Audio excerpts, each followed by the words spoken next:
প্ৰিয় দৰ্শক শ্ৰোতা, আমি যেহেতু গৰিষ্ঠ সংখ্যক মুসলিম ধৰ্মাৱলম্বী লোকে আমাৰ পৰম্পৰাগতভাৱে চলি অহা মানৱ ৰচিত ধৰ্মীয় গ্ৰন্থৰ ওপৰতেই নিৰ্ভৰশীল। আমাৰ ধৰ্ম কোৰাণৰ সৈতে আমাৰ প্ৰকৃততে কোনো সম্পৰ্ক নাই। আমাৰ সম্পৰ্ক মানৱ ৰচিত ধৰ্মীয় গ্ৰন্থসমূহৰ সৈতে। গতিকে তেনে মানৱ ৰচিত ধৰ্মীয় গ্ৰন্থসমূহে আমাক শিক্ষা দি কৈছে যে লা সালাতা লিমান লাম ইয়াকৰা ফাতিহাতিল কিতাব, অৰ্থাৎ কিতাবৰ পৰা সূৰা ফাতিহা যিয়ে পাঠ নকৰিব তেওঁৰ নামাজ নহয়। সেয়েহে লৰালি কালতেই আমাক মক্তবসমূহত এই সূৰা ফাতিহা আমাক সকলোকে মুখস্থ কৰাই দিয়ে। সূৰা ফাতিহা মুখস্থ নথকা মুসলিম ধৰ্মাৱলম্বী লোকৰ সংখ্যা হয়তো একেবাৰে নগণ্য, কিয়নো নামাজ পঢ়িবৰ বাবে সূৰা ফাতিহা লাগিব। সূৰা ফাতিহা নপঢ়িলে নামাজ নহয়।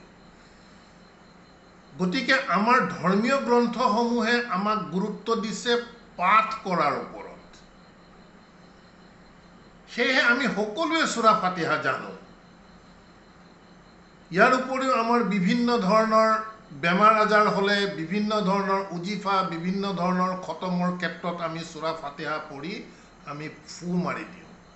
আমাৰ বিশ্বাস যে সূৰা ফাতিহাই আমাৰ বহুতো ধৰণৰ বেমাৰ আজাৰ নিৰাময় কৰি দিব, যদিহে এই সূৰা ফাতিহা 3 বাৰ পঢ়ি আমি ৰোগীৰ ওপৰত ফু মাৰি দিওঁ। সেয়েহে প্ৰিয় দৰ্শকবৃন্দ, আমাক যিহেতু ধৰ্মীয় গ্ৰন্থসমূহে কেৱল মানিবলৈ শিকালে আৰু মাগিবলৈ শিকালে, অৰ্থাৎ আমি মানো, কোৰাণ আমি ভাল ধৰণে মানো, ভালকে বিশ্বাস কৰোঁ যে এই কোৰাণ হৈছে আল্লাহৰ কথা, আৰু আমি খুব মাগিবলৈ জানো। আমাৰ এই পৃথিৱীৰ খন্তেকীয়া জীৱনটোক লৈ আমি সদায় মাগি থাকোঁ।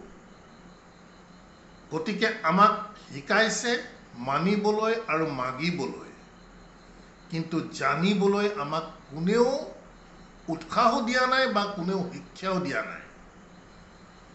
গতিকে প্ৰিয় দৰ্শকবৃন্দ, আহক ধাৰাবাহিকতাৰ আজিৰ 788 নং খণ্ডটিত আমি এই কোৰাণ মজিদৰ সৰ্বপ্ৰথম সূৰা আল ফাতিহাৰ ওপৰত আমি চৰ্চা কৰিবৰ বাবে আগবাঢ়িছোঁ।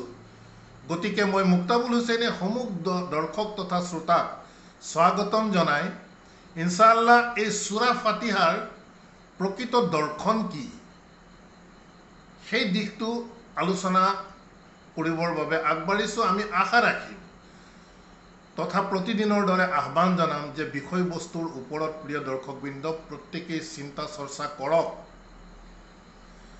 আমি কিমান এক মূৰ্খ জাতি হ'ব লাগিব যি জাতিয়ে পঢ়িব জানে কিন্তু বুজি নাপায়। গতিকে আমি কিয় নিজক প্ৰশ্ন কৰা নাই? কোৰাণখন যে আমাক লৰালি কালতে পঢ়িবলৈ শিকাই পেলাই আমাক এৰি দিছে, পঢ়াটোৱে কি যথেষ্ট নেকি? কিমান মূৰ্খ হ'ব লাগিব আমি এখন গ্ৰন্থ পঢ়ো কিন্তু বুজি নাপাওঁ। আল্লাহে প্ৰেৰণ কৰিছে ইয়াক বুজিবলৈ, সেই অনুসৰি ইয়াক মানি চলিবলৈ। গতিকে আমি জানিবই লাগিব। আমাৰ ধৰ্মই কিন্তু আমাক জানিবলৈ কেতিয়াও উৎসাহিত কৰা নাই, কেৱল মানিবলৈ উৎসাহিত কৰিছে আৰু নিজৰ জীৱনটোক লৈ, ল'ৰা ছোৱালীক লৈ, ধন সম্পত্তিক লৈ, চাকৰি বাকৰিক লৈ, ব্যৱসায় বাণিজ্যক লৈ মাগিবলৈ শিকাইছে। সেয়ে প্ৰিয় দৰ্শকবৃন্দ, আহক কোৰাণ মজিদৰ এটি খুব গুৰুত্বপূৰ্ণ আৰম্ভণি সূৰা, যাৰ নাম হৈছে আল ফাতিহা। মন কৰিব, সূৰাৰ যি নামাকৰণ কৰা গৈছে আল ফাতিহা শব্দটি কিন্তু সূৰাৰ মাজৰ কোনো স্থানতে নাই। যেনেধৰণে সূৰা ইখলাছ নামাকৰণ কৰিছে যি সূৰাৰ, সেই সূৰাৰ ভিতৰত কিন্তু ইখলাছ শব্দ যেনেধৰণে নাই, ঠিক তেনেধৰণে সূৰা ফাতিহাৰ মাজত ফাতিহা শব্দটো নাই। এতিয়া প্ৰথমতে আমি জানিব লাগিব যে এই ফাতাহা শব্দৰ অৰ্থ কি। আমি হয়তো বহুতেই জানো যে অসমীয়াত আমি যাক চাবি বুলি কওঁ, কি ইংৰাজী, কিৰ এৰেবিক টাৰ্ম হৈছে মিফতাহুন। গতিকে এই মিফতাহুন শব্দ এই ফাতাহাৰে এটি অন্যতম ডেৰিভেটিভ। ফাতিহাৰ পৰাই মিফতাহুন আহিছে। গতিকে চাবিয়ে কি কৰে, এটি বন্ধ তলা খোলে। সেয়েহে কুৰাণ মজিদৰ এই আৰম্ভণি সূৰা আল ফাতিহাই কি কৰে, অপেন কৰে। অৰ্থাৎ আল ফাতিহা হৈছে দ্য অপেনাৰ, যি খোলে। এতিয়া কথা হৈছে যে খোলে, কি খোলে? আমি গভীৰতালৈ যাব লাগিব প্ৰিয় দৰ্শকবৃন্দ। কুৰাণ মজিদ এনে এক গ্ৰন্থ, ইয়াক ওপৰে ওপৰে পঢ়ি কোনেও একো বুজি নাপায় যেতিয়ালৈকে ইয়াৰ গভীৰৰ পৰা গভীৰতালৈ মানুহ সোমাই নাযাব। প্ৰত্যেকটো শব্দক লৈ আমি এনালাইচিছ কৰিব লাগিব, প্ৰত্যেকটো শব্দক লৈ আমি চিন্তা কৰিব লাগিব। গতিকে আল ফাতিহা দ্য অপেনাৰ, খোলে। এতিয়া কি খোলে? যিহেতু ই সৰ্বপ্ৰথম সূৰা, এই সূৰাই ইয়াৰ পাছত কুৰাণ মজিদৰ যি এক বিশাল দৰ্শন আছে, সেই দৰ্শনটো মানুহক মুকলি কৰি দিয়ে। আমাৰ গৰিষ্ঠ সংখ্যকৰ বিবেক তলামৰা আছে। কুৰাণ মজিদৰ দৰ্শন আমাৰ গৰিষ্ঠ সংখ্যক লোকৰেই বিবেকত নাই। আমাৰ বিবেকত আছে কুৰাণ মজিদৰ বাহিৰৰ বিভিন্ন ধৰণৰ মানৱ ৰচিত ধৰ্মীয় কথা বতৰা, বিভিন্ন শয়তানৰ কথা বতৰা, বিভিন্ন ৰং ৰহস্যৰ কথা বতৰাৰে আমাৰ বিবেক পৰিপূৰ্ণ হৈ আছে।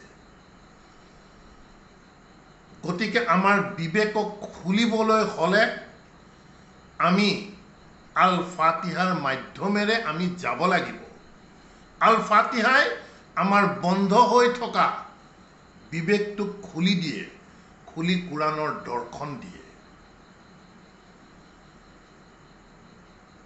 সূৰা আল ফাতিহাৰ প্ৰথমতেই কৈছে যে বি ইছমি আল্লাহ আৰ ৰহমান আৰ ৰহিম।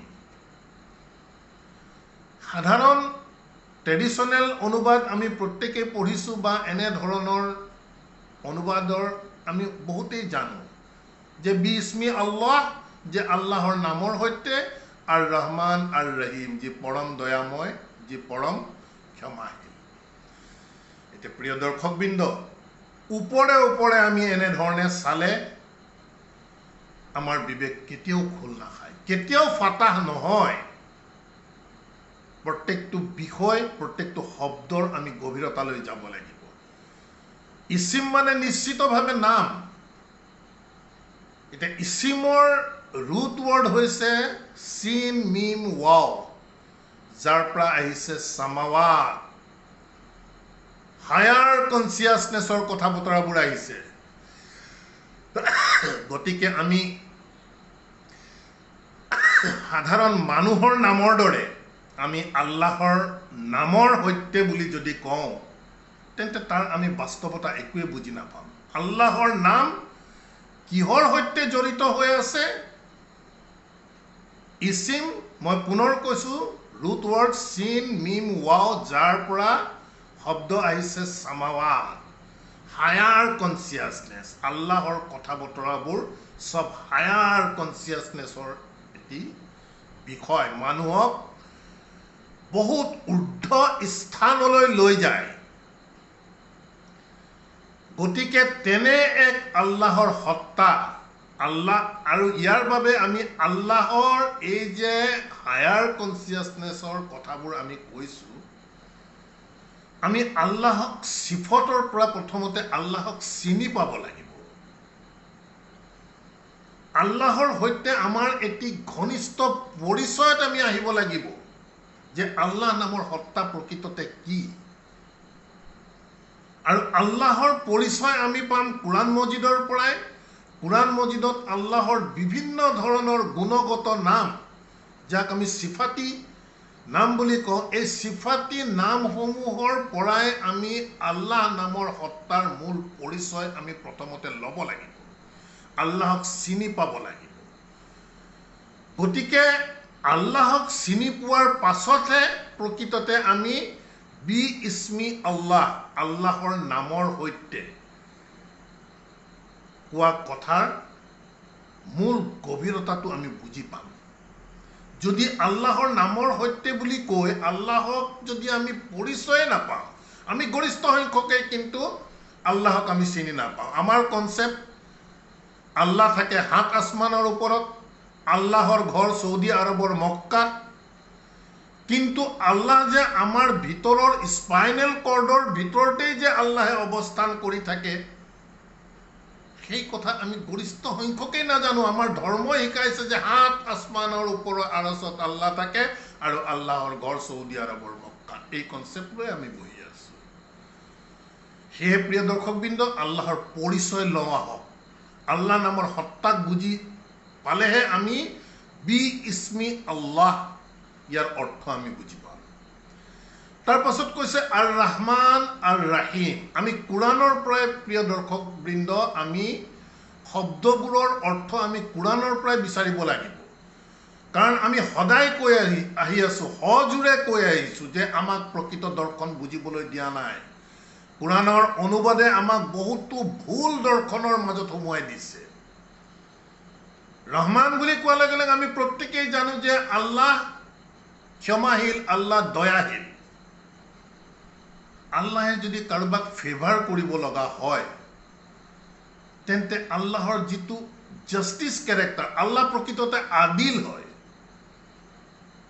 আদিল শব্দৰ অৰ্থ হৈছে যে তেখেত সদায় জাস্টিফিকেশনৰ ওপৰত থাকে কাৰোবাক ফেভাৰ কৰা কাৰোবাক ফেভাৰ নকৰা এনে ধৰণৰ বিষয়বস্তু আল্লাহৰ সৈতে জড়িত নহয়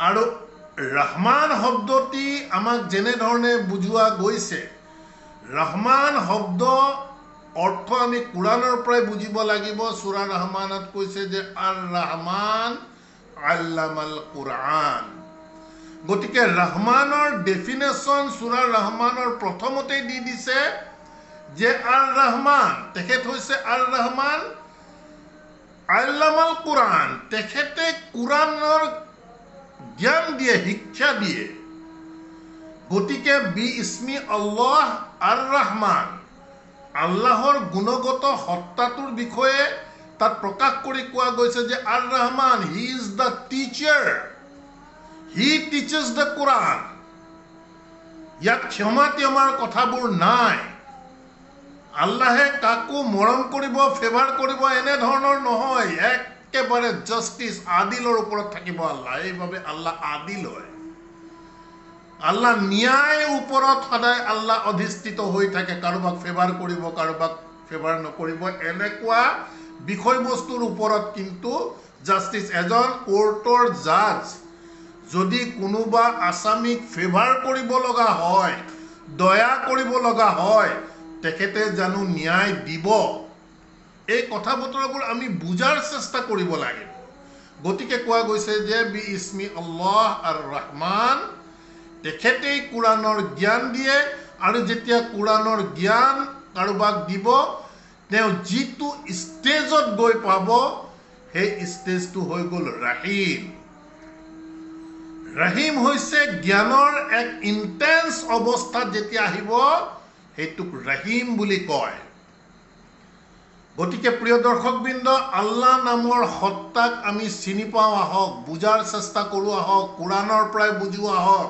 ৰহমান বুলি আমাক যেনে ধৰণে বুজাই আছে কোৰাণে কৈছে যে আৰ ৰহমান আল্লামাল কোৰআন গতিকে ৰহমান ৰাহিম শব্দটো ৰহামৰ পৰা আহিছে ৰহাম কাক কয় মাতৃৰ গৰ্ভত যি মোনাৰ মাজত সন্তান গৰ্ভত থাকে সেই মোনাটোক ৰহম বুলি কয় গতিকে মাতৃয়ে কি কৰে খুব আবদালেৰে নিজৰ সন্তানক ৰাখে প্ৰসৱ কৰাৰ পিছত খুৱাই বুৱাই ডাঙৰ কৰে, তাক শিক্ষা দিয়ে, বিভিন্ন ভাল ভাল কথা শিকায়।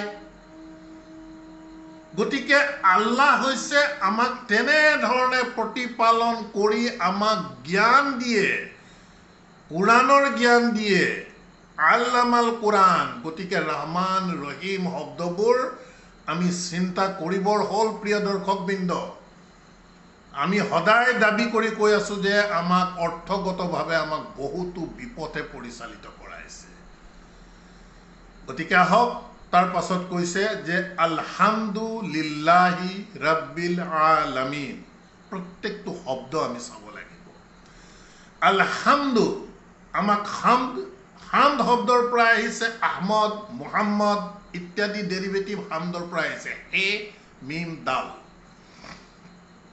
আমাক বুজোৱা গৈছে যে সকলো প্ৰশংসা আল্লাহ। আল্লাহ কি আমাৰ প্ৰশংসাৰ বাবে আশাবাদী নেকি? আমাৰ নিচিনা আল্লাহৰ এক ক্ষুদ্ৰ সৃষ্টিয়ে আমি আল্লাহৰ কি প্ৰশংসা কৰিব পাৰিম?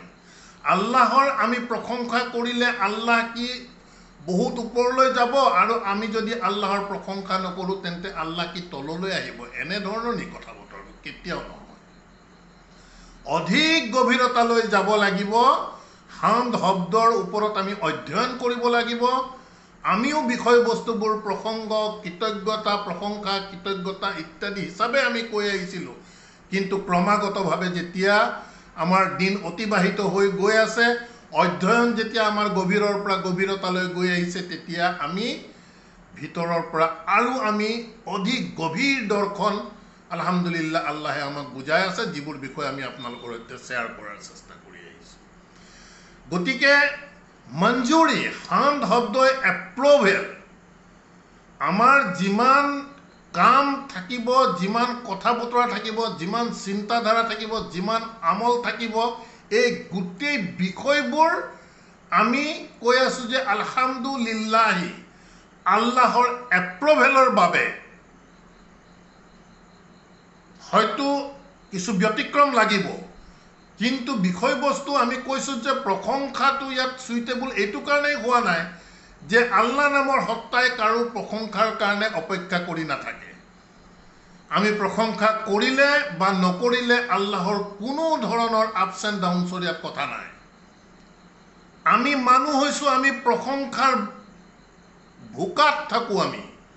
আমাক প্ৰশংসা কৰিলে আমি ভাল পাওঁ, আমি ওপৰত উঠি যাওঁ। আল্লাহ নামৰ সত্তা তেনে নহয়। গতিকে আল্লাহৰ আমাৰ যি ইছমি আল্লাহ আৰ ৰহমান আৰ ৰহিম বিষয়বস্তু জ্ঞানৰ সৈতে কিন্তু জড়িত হৈ আছে, কোৰাণৰ জ্ঞানৰ সৈতে। গতিকে এই সকলোবোৰ জ্ঞান আমি তেতিয়াহে পাম যেতিয়া এপ্ৰভেল আল্লাহৰ ফালৰ পৰা মঞ্জুৰি। আলহামদুলিল্লাহি ৰাব্বি আল আলামিন। আমাক আল আলামিন বুজাইছে যে বিশ্ব ব্ৰহ্মাণ্ড নহয়। আল আলামিনৰ আপুনি ৰুট ৱৰ্ড চাওক, ইলিম, আইন, লাম, মিম। গোটেই বিষয়বস্তুবোৰ জ্ঞানৰ সৈতে জড়িত হৈ আছে। মঞ্জুৰি সকলোবোৰ আল্লাহৰ বাবে। ৰাব্বিল আলামিন, তেখেত সকলো জ্ঞানৰ ৰব হয়।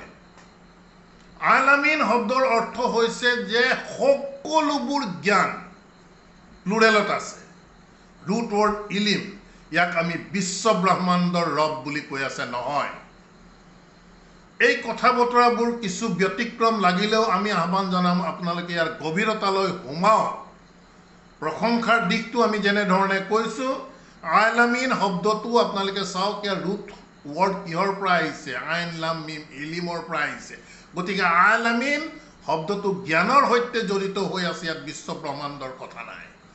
সকলোবোৰ জ্ঞানৰ ৰব হৈছে আল্লাহ, আৰু সেই আল্লাহৰে এপ্ৰভেল। আলহামদুলিল্লাহি ৰাব্বিল আলামিন আৰ ৰহমান আৰ ৰাহিম। সব একেটাই কথা। আলামিন জ্ঞানৰ সৈতে, আৰ ৰহমান আৰ ৰাহিম। আমি ইতিমধ্যে আপোনালোকক কৈছোঁ যে আৰ ৰহমান জ্ঞানৰ সৈতে জড়িত, আৰ ৰহমান আল্লামাল কোৰাণ। তাৰপিছত আহিছে যে মালিকি য়ৌমিদ্দিন। এতিয়া আমি গোটেই বিষয়বস্তুবোৰ আমি বাস্তৱতাৰে চিন্তা কৰিব লাগিব। ইয়াৰ আমাৰ অনুবাদ বুজাই আছে যে ইয়াউমে দিন অৰ্থাৎ কিয়ামতৰ দিনৰ মালিক আল্লাহ কি কেৱল কিয়ামতৰ দিনৰ মালিক? আৰু আজি আমাৰ এই দিনবোৰৰ মালিক কি আল্লাহ নহয় নেকি? এই কথা বতৰাবোৰ আমি বিশ্লেষাত্মক দৃষ্টিভংগীৰে যেতিয়ালৈকে আমি নিজে নিজৰ ওপৰত প্ৰশ্ন নকৰিম, যেতিয়ালৈকে চিন্তা নকৰিম, ইয়াৰ একো বাস্তৱতা আমি ধৰিব নোৱাৰিম।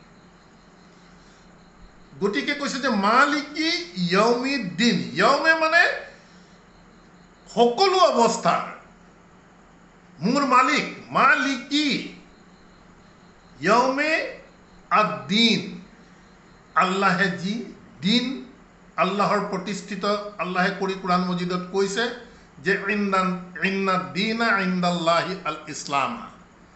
আমি ইতিমধ্যে দিন সন্দৰ্ভত আপোনালোকৰ আগত চৰ্চা আনিছোঁ। দিন শব্দ আহিছে দাইন শব্দৰ পৰা, অৰ্থাৎ আল্লাহৰ আমি বতাহ পানী পোহৰৰ পৰা আদি কৰি অসংখ্য নিয়ামত আমি 24/7 আমি কনজিউম কৰি আছোঁ। গতিকে আমি ধৰুৱা হৈ আছোঁ। সেই তেনেধৰণৰ চেন্সৰ পৰা, সেই ডাইনৰ পৰা দিন আহিছে। যিহেতু আমি ধৰুৱা অৱস্থাত আছোঁ, গতিকে আমি আমাৰ ধাৰ আমি প্ৰতিশোধ কৰাৰ বাবে অহৰহ আমি পৃথিৱীত থাকোঁতে আমি চেষ্টা কৰিব লাগিব।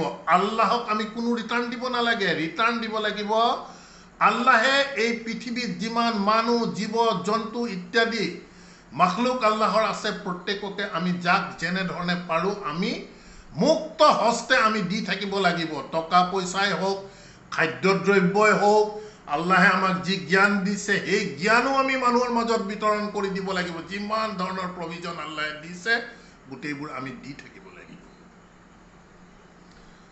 গতিকে আদ-দিন আমি খুব বুজিব লাগিব।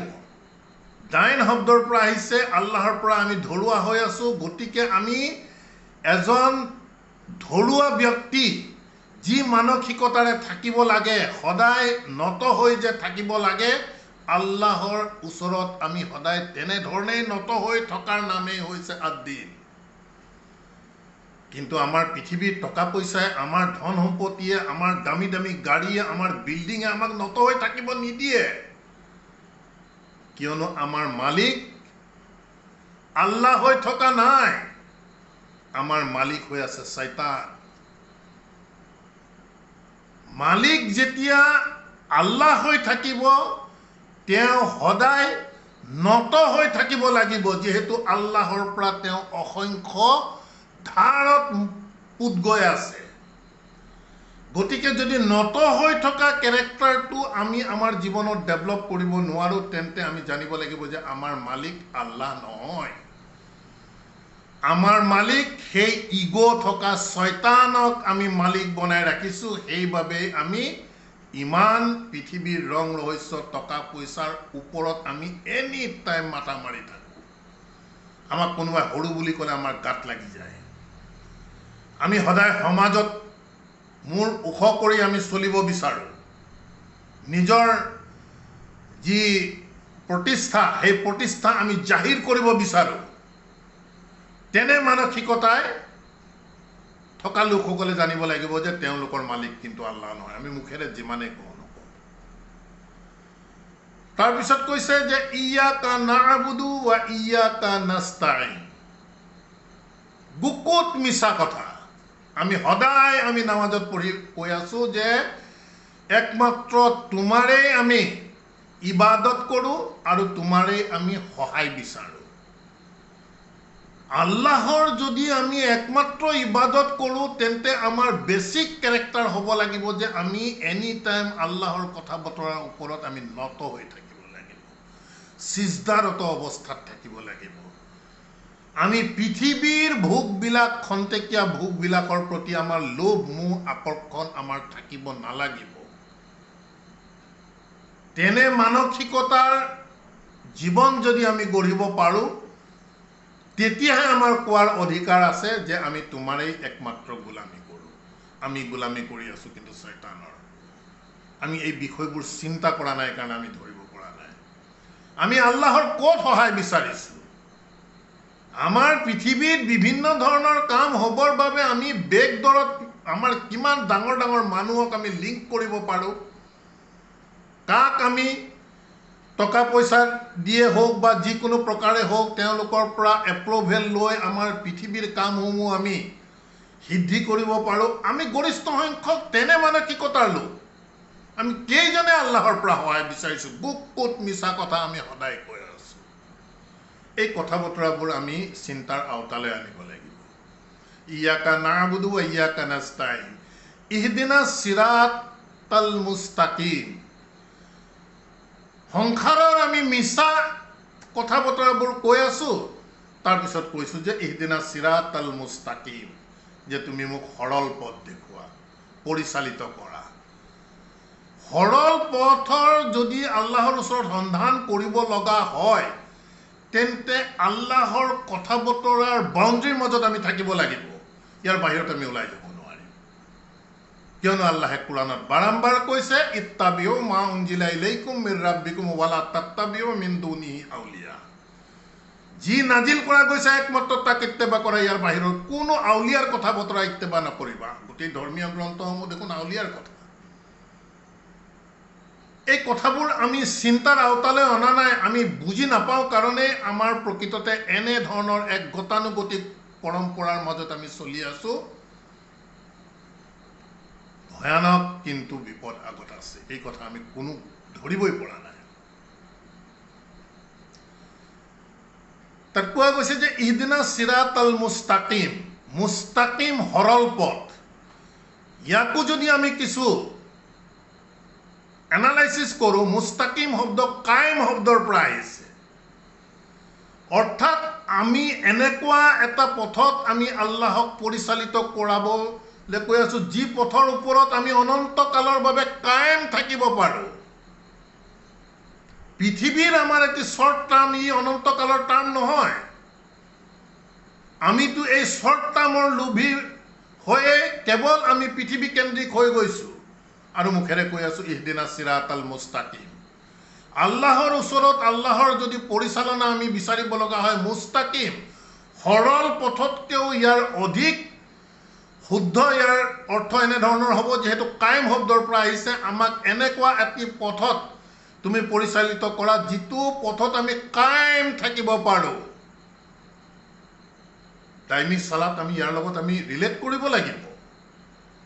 24/7 যিবোৰ ডাইমি চালাতৰ কথা পাতি আছোঁ, এই মুস্তাকিম যিহেতু কায়েম শব্দৰ পৰা মুস্তাকিম আহিছে, গতিকে কৈছে যে ইহদিনাছ সিৰাতাল মুস্তাকিম। সিৰাত সেইটো পথ বিচাৰিছোঁ, সিৰাত আল্লাযীনা আনআমতা আলাইহিম, সেইটো পথ যিটো পথৰ ওপৰত তোমাৰ নিয়ামত, তোমাৰ কৰোণা থাকিব। সেই পথটোতহে তুমি মোক চিৰ জীৱনৰ কাৰণে, অনন্তকালৰ কাৰণে তুমি মোক টাইম কৰা, তাক পৰিচালিত কৰা, য'ত তোমাৰ ব্লেছিংছ থাকিব।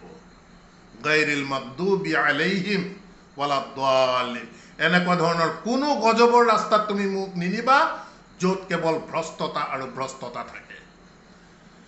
গতিকে সূৰা ফাতিহা কোৰাণ মজিদৰ অপেনিঙৰ এটি খুব গুৰুত্বপূৰ্ণ সূৰা। কিন্তু অতি দুখৰ কথা, এই সূৰা আমাক পঢ়িবলৈ শিকালে, আইন গাইনৰ আমাৰ শুদ্ধ উচ্চাৰণ শিকালে, আৰু এই আইন গাইনৰ শুদ্ধ উচ্চাৰণ শিকি লৈ আমি কিন্তু আল্লাহৰ ওচৰত নত হৈ থকাতকৈ সমাজত আমি চোৰ পুলিচ খেলিয়ে বেছি ভাল পোৱা হ'লোঁ। কিয় হৈছে? এই কথাবোৰ আমি চিন্তা কৰিবৰ হ'ল।